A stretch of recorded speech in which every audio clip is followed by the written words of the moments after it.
बाब 17। फिर वो अमीपोफुलुस और उपुलनिया होकर थिस्सलुनीके में आए, जहाँ यहूदियों का एक इबादत खाना था, और पौलुस अपने दस्तूर के मुआफिक उनके पास गया और 3 सप्ताहों को किताब मुकद्दस से उनके साथ बहस की और उसके मानी खोल खोल कर दलीलें पेश करता था कि मसीह को दुख उठाना और मुर्दों में से जी उठना जरूर था, और यही यीशु जिसकी मैं तुम्हें खबर देता हूँ मसीह है। उनमें से बाज ने मान लिया और पौलुस और सिलास के शरीक हुए, और खुदा परस्त यूनानियों की एक बड़ी जमात और बहुतेरी शरीफ औरतें भी उनके शरीक हुईं। मगर यहूदियों ने हसद में आकर बाजारी आदमियों में से कई बदमाशों को अपने साथ लिया और भीड़ लगाकर शहर में फसाद करने लगे, और यासून का घर घेर कर उन्हें लोगों के सामने ले आना चाहा। और जब उन्हें न पाया तो यासून और कई और भाइयों को शहर के हाकिमों के पास चिल्लाते हुए खींच ले गए कि वो शख्स जिन्होंने जहां को बागी कर दिया यहाँ भी आए हैं, और यासून ने उन्हें अपने यहाँ उतारा है, और ये सब के सब कैसर के हकाम की मुखालफत करके कहते हैं कि बादशाह तो और ही है, यानी यीशु। ये सुनकर आम लोग और शहर के हाकिम घबरा गए, और उन्होंने यासून और बाकियों की जमानत लेकर उन्हें छोड़ दिया। लेकिन भाइयों ने फौरन रातों रात पौलुस और सिलास को बिरिया में भेज दिया, और वो वहां पहुंचकर यहूदिया के इबादत खाना में गए। ये लोग थिस्सलुनीके के यहूदियों से नेक जात थे, क्योंकि उन्होंने बड़े शौक से कलाम को कबूल किया और रोज बरोज किताब मुकद्दस में तहकीक करते थे कि आया ये बातें इसी तरह हैं। बस उनमें से बहुतेरे ईमान लाए, और यूनानियों में से भी बहुत सी इज्जतदार औरतें और मर्द ईमान लाए। जब थिस्सलुनीके के यहूदियों को मालूम हुआ कि पौलुस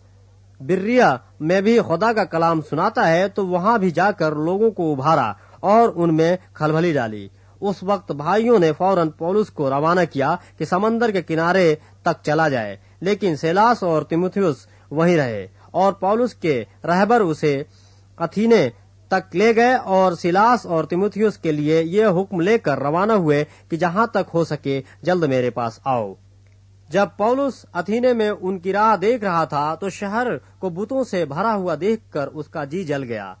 इसलिए वो इबादत खाना में यहूदियों और खुदा परस्तों से और चौक में जो मिलते थे उनसे रोज बहस किया करता था, और चंद इपिकुरी और स्तोई की फिलोसोफ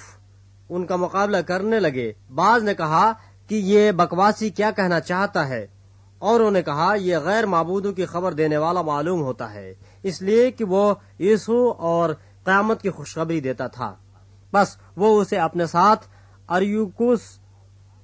पर ले गए और कहा, आया हमको मालूम हो सकता है कि ये नई तालीम जो तू देता है क्या है, क्योंकि तू हमें अनोखी बातें सुनाता है। बस हम जानना चाहते हैं कि इनसे गर्ज क्या है, इसलिए कि सब अथीनवी और परदेसी जो वहां मुकीम थे अपनी फुर्सत का वक्त नई नई बातें कहने सुनने के सिवा और किसी काम में सर्फ न करते थे। पौलुस ने अरियुपगुस के बीच में खड़े होकर कहा कि ऐ अथीने वालों, मैं देखता हूँ कि तुम हर बात में देवताओं के बड़े मानने वाले हो। चुनांचे मैंने सैर करते और तुम्हारे माबूदों पर गौर करते वक्त एक ऐसी कुर्बानगाह भी पाई है जिस पर लिखा था कि ना मालूम खुदा के लिए, बस जिसको तुम बगैर मालूम किए पूछते हो, मैं तुमको उसी की खबर देता हूँ। जिस खुदा ने दुनिया और उसकी सब चीजों को पैदा किया और आसमान और जमीन का मालिक होकर हाथ के बनाए हुए मंदिरों में नहीं रहता, न किसी चीज का मोहताज होकर आदमियों के हाथों से खिदमत लेता है, क्योंकि वो तो खुद सबको जिंदगी और सांस और सब कुछ देता है। और उसने एक ही असल से आदमियों की हर एक कौम तमाम रुए जमीन पर रहने के लिए पैदा की और उनकी मियादें और सुकूनत की हदें मुकर्रर की,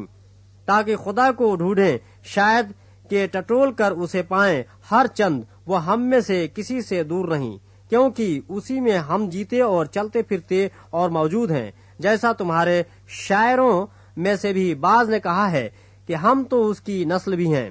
बस खुदा की नस्ल होकर हमको ये ख्याल करना मुनासिब नहीं कि ज़ाते इलाही उस सोने या रुपये या पत्थर की मानिंद है जो आदमी के हुनर और इजाज से گڑھے گئے ہوں۔ بس خدا جہالت کے وقتوں سے چشم پوشی کر کے اب سب آدمیوں کو ہر جگہ حکم دیتا ہے کہ توبہ کریں، کیونکہ اس نے ایک دن ٹھہرایا ہے جس میں وہ راستی سے دنیا کی عدالت اس آدمی کی معرفت کرے گا جسے اس نے مقرر کیا ہے، اور اسے مردوں میں سے جلا کر یہ بات سب پر ثابت کر دی ہے۔ جب انہوں نے مردوں کی قیامت کا ذکر سنا تو بعض ٹھٹھا مارنے لگے، اور بعض نے کہا کہ یہ بات ہم تجھ سے پھر کبھی سنیں گے۔ اسی حالت میں پولس ان کے بیچ میں سے نکل گیا، مگر چند آدمی اس کے ساتھ مل گئے اور ایمان لے آئے۔ ان میں دیونوسی، یوس، اریوپگس کا ایک حاکم اور دمرس نام ایک عورت تھی، اور بعض اور بھی ان کے ساتھ تھے۔